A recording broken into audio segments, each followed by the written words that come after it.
Hey guys, welcome once again to the SOAIR Cybersecurity Guide. We are still in week 4 and we are in section 8. For this week, we'll be dealing with wireless attack. We'll be cracking Wi-Fi password using AirCrackNG and River. We'll be securing wireless networks, and then we have our assignment, which is to simulate a Wi-Fi password attack in a lab environment. What are wireless attacks? Wireless networks are vulnerable to various security threats due to their open nature. Wireless attacks target Wi-Fi networks, Bluetooth, and other wireless communication protocols to gain unauthorized access, intercept data, or disrupt their services. A wireless attack is when a hacker tries to break into a Wi-Fi network, steal its data, or disrupt communication. Since Wi-Fi signals travel through the air, hackers can intercept them without needing a physical connection. What are the common types of wireless attack? We have number 1, the eavesdropping, which also means the packet sniffing, which is also a passive attack. Attackers capture and monitor unencrypted wireless traffic, e.g. HTTP, FTP, or Telnet. Again, it uses tools like Wireshark and Kismet to sniff packets. What are its targets? Sensitive data, probably your passwords, emails, and messages. What are prevention? It uses WPA3 encryption, VPN, and HTTPS. Again, we have the protection for the eavesdropping packet sniffing is by using WPA3 encryption, VPN, and HTTPS. Number 2, we have the rogue access point, which is the fake Wi-Fi hotspot. Attackers set up a fake Wi-Fi hotspot, mimicking a legitimate network. Victims unknowingly connect, allowing hackers to steal data. What are the prevention? You avoid public Wi-Fi without a VPN. What is VPN? Virtual Private Network. Again, you enable MAC filtering on your router. Number 3, we have the evil twin attack, which means it's similar to a rogue access point, but attackers create a duplicate SSID of a trusted network. Again, users connect and unknowingly provide their credential. What is the prevention? By verifying the network name, which is the SSID, before connecting. Then again, you use the WPA3 enterprise with mutual authentication. D, we have the deauthentication, which is the DAuth attack, which forces a victim's device to disconnect from a Wi-Fi network by sending fake deauthentication frame. It's used for DOS attack or to force users to connect to an attacker-controlled network. What are the tools used? We use the AirCrackNG, MDK3, Air Replay NG. What are the prevention? Use WPA3 personal to protect against DDoS attack. Again, by enabling 802.11 watts management frame protection, MFP. We have the man in the middle attack, which means an attacker intercepting communication between two devices. Also by modifying, stealing, or injecting malicious data without the users knowing. What are the common methods used in the man in the middle attack? ARP spoofing, which manipulates ARP table to redirect traffic. It also uses the DNS spoofing, which redirects victims to fake websites. What are the prevention? We use the HTTPS, VPN, and strong encryption. Best recommended is the WPA3. Implement network segmentation is another prevention technique. Number 6, you have the Wi-Fi jamming/denial of service attack. Attackers flood a wireless network with interference, which is the radio signal, making it unusable. What are the common methods used? Using a high-power transmitter to disrupt signals. Flooding the authentication packet. What are the preventions recommended? By using a 5G or 6G band, which is less interfering. Deploy intrusion detection system, IDS. Number 7, we have the packet injection attack, where attackers inject malicious packets into a wireless session to alter communication. It is used to manipulate data, hijack sessions, or inject malware. What are the tools used? We have the SCAPI and the AirCrackNG. What are its prevention? By using WPA3 encryption, and again enable firewalls and IPS in your website. Next, you have the key reinstallation attack, which is the crack, which exploits a weakness in WPA2's handshake processes, thereby allowing an attacker to decrypt traffic. What are their targets? Sensitive data like passwords and credit card info. How do you prevent them? By updating firmware to patch crack vulnerability. Use WPA3, which is immune to crack. Number 9, we have the Bluetooth attack. That's the blue snaffing, which is stealing data via Bluetooth. Bluejacking, which is sending unsolicited message to nearby devices. We have the Bluetooth DOS, which is overloading the device Bluetooth connection. And what are the prevention? By disabling Bluetooth when not in use, and again use Bluetooth authentication and pairing codes. How to protect yourself from wireless attack? Firstly, you use strong Wi-Fi security, which is setting your router to WPA3 or WPA2 AES encryption. Another one is by avoiding public Wi-Fi. Even if you must use it, always connect with a VPN. Another one is by using HTTPS website. Secure sites have a lock icon in the browser. Another one again is to change your password regularly, hereby preventing hackers from staying connected. Another one, update your device and routers.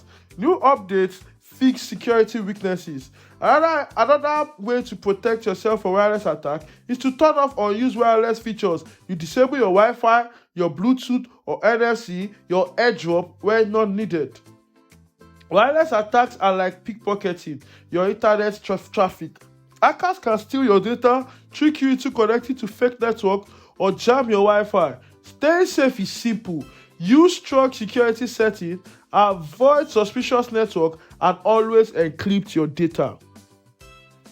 Cracking Wi-Fi password using Aircrack Edge and River. Number 1, understanding Wi-Fi cracking. Wi-Fi cracking is the process of gaining authorized access to a wireless network by breaking in its encryption. The two most common attack methods are firstly the brute force, which is WPA and WPA2 passwords, thereby using Aircrack Edge to capture Wi-Fi traffic and guess the password. Another one again is by exploiting WPS vulnerability, thereby using reverse to attack router with WPS, which is the Wi-Fi protected setup, enabled. Number 2, cracking WPA and WPA2 using Aircrack Edge. First, you need to install the Aircrack Edge. Ensure you have Aircrack Edge installed on Kali Linux or another penetration testing operating system. You check your wireless interference. You enable monitor mode on your adapter. You scan for available Wi-Fi network. You capture the Wi-Fi handshake. You crack the captured handshake. And there you go. Exploiting WPS with River. If the router has WPS enabled, it can be cracked much faster. Firstly, by installing River. Secondly, by scanning for WPS enabled network. Look for network that have WPS enabled. Step 3, you start the WPS pin attack. This method guesses the WPS pin and retrieves the password. Protecting your Wi-Fi from this attack. How can you protect your Wi-Fi from this attack? By using WPA3 or WPA2 AES encryption. Avoid WEP. Again, you disable WPS on your router. Another one again is to use a strong, complex Wi-Fi password. Having special character, it should be alphanumeric. It should have special characters. It should be alphanumeric. It should have symbols and all. Another one again is to regularly update router firmware to fix vulnerability. Another one again is to use a VPN for an extra layer of security. Securing wireless devices. Simple and effective tips. Wireless devices like Wi-Fi routers, smartphones, laptops, smart TVs, and IoT devices are convenient but also vulnerable to hacking. Securing them is important to protect personal data, privacy, and prevent cyber attack. Firstly, securing your Wi-Fi networks. Since all your wireless network connect to Wi-Fi, secure your router is the first line of defense. By doing what? Changing the default Wi-Fi name, which is the SSID, Hackers can guess default names and attack them. Use a custom name. Secondly, use strong encryption, which is the WPA3 or WPA2 AES. Never use WEP. It is easily hacked. Set a strong Wi-Fi password. Use a mix of numbers, letters, symbols, and special character. Again, you disable WPS. What's WPS? Wi-Fi protected setup. Hackers can exploit WPS to break into network. Next, you have to enable MAC address filtering. Only allow trusted devices to connect. Another one is to turn off SSID broadcasting. Hide your Wi-Fi network from strangers. Another one is to update your router's firmware. This fixes security holes hackers exploit. Next is to use a guest network. Keep visitors on a separate network to protect your main devices. Number 2, if you are securing your smartphone and your laptop. Smartphones and laptops store sensitive data like our banking details, passwords, photos, so securing them is essential. How can you secure them? Use strong passwords and biometric. Set a PIN, fingerprint, or face unlock to prevent unauthorized access. You also enable two-factor authentication, which is the 2FA. This adds an extra security step to logins. Next, you turn off auto connect to Wi-Fi. You prevent connecting to fake or malicious network. Next, you use a VPN or public Wi-Fi. This encrypts your data when using coffee shop or airport Wi-Fi. This keeps software and app updated. Updates fix security flaws hackers can exploit. Next, you enable Find My Device. This helps track and wipe your phone, laptop if lost or stolen. Now, the next is to secure our IoT or smart home device, probably our cameras, TV, smart plugs, etc. Smart devices can be hacked if not properly secured. How can we secure them then? By changing their default password. Many of the IoT devices come with weak, easy to guess passwords. Again, you use a separate network for IoT devices. You keep them on a guest network to prevent hacking into your main network. Next, you disable remote access. This prevents hackers from controlling your devices remotely. Next, you update firmware regularly. This fixes security vulnerabilities in smart devices. Number 4, secure your Bluetooth and NFC. Hackers can use Bluetooth or NFC to access your device. How can you protect it then? By turning off Bluetooth and NFC when not in use. This prevents hackers from connecting to your device. Next, you set Bluetooth to non-discoverable mode.